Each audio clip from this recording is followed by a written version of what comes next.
என்பதுதான்.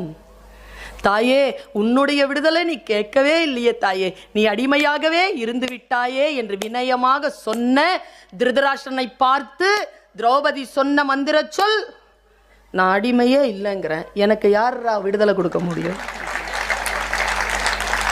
நானே ஏத்துக்கலையே, எனக்கு என்ன நீ விடுதலை தர? இந்த 5 பேர் தான் தோத்தவனுங்க, நான் உன்னிடத்தில் தோற்கவில்லை.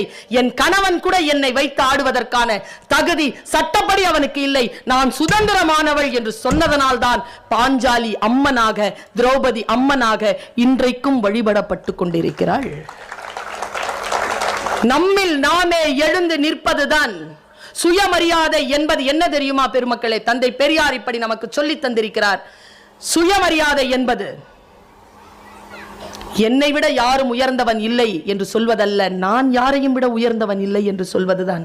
முடிந்தால் உங்கள் வீட்டில் உங்களால் அப்படி இருந்துவிட முடிகிறதா?